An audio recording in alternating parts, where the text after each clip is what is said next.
2 Samuel chapter 8 today. In the ancient world, when a nation defeated another nation, but they didn't want to absorb their territory, so they weren't sending settlers to take it over or that kind of thing. They just kind of, you've been conquered, but you can stay in the land, you can keep farming it and so on, or whatever the case may be. What they would often do is impose payments of tribute. It enriched the conquering nation, and it drained the economy of the conquered nation to try to prevent funding future revolts. And so here we see, unlike Saul, who constantly fought with the Philistines, David conquers the Philistines, and we read other surrounding nations. And we see details here of armies defeated and tribute taken, and horses killed and soldiers killed. And that just sounds terrible. And maybe some people are more upset about horses being killed than soldiers killed. Just a reminder, in the ancient world, chariots were the premier military technology. They were like the tank of the ancient world. The more chariots you had was usually the more powerful army who would win. Horses, which drove the chariots, so to speak, they were something kings of Israel were told specifically in Deuteronomy 17:16 not to amass. And so in a way, the text is actually showing David in a favorable light by killing these horses, because he's obeying the command of God to not trust in chariots and horses. There's actually a psalm that has a line about that. Some trust in chariots and horses. We trust in the name of the Lord our God. So that's kind of what's going on here. So yes, the killing of defeated soldiers and horses, it sounds bad in our ears today. Yes, absolutely. We need to remember that this was written not to us, it's for us. And at the time when this was written, the standards of that time, original readers would have seen this as evidence of God's favor with David.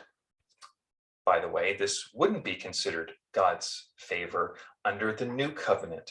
It's not that God changed, it's that God has in some ways changed us. We also see David set up structure, civil service that helps the nation. 2 military leaders, 2 civil leaders, 2 religious leaders. No one person having all the power. You go, well, David was king, but he was to see himself as a steward only of the royal authority under Yahweh. In this chapter, what we see in ways is fulfillment of promises. Chapter 7, verse 11, God promised David peace with his enemies. Well, here we see how that came about. God fulfilled the promise. He gave David, emphasis here, gave David victory, gave Israel victory. And so God's fulfilling his promise. This is also, as again, we've been reading the whole story of the Bible so far. This is also fulfillment of God's promise to Abraham. The land that was promised is now pretty much under Israel's sway and authority and influence. This is the promised land is now, that promised land to Abraham is now in the hands of God's people.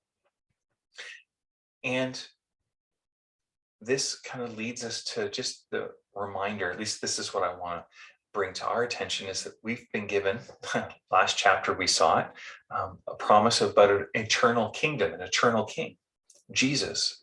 And we're in this place of, we've seen Jesus come, the king has come, but the kingdom has not come in full yet. And so I just want to remind us that as we see past examples of God fulfilling his promises, they are all reminders we can continue to trust the faithfulness of God in the promises we have not seen fulfilled yet. So where are you? Still waiting for a promise from God? I want to encourage you. Remind yourself of the faithfulness of God. Old Covenant, Old Testament times, they'd put up monuments. They'd have physical objects that would remind them. Maybe it's taking some physical objects yourself and using them as symbols for God's faithfulness to you. May the Lord bless you and keep you today. May the Lord make his face to shine upon you. May the Lord be gracious to you. And today would you know his peace. God bless.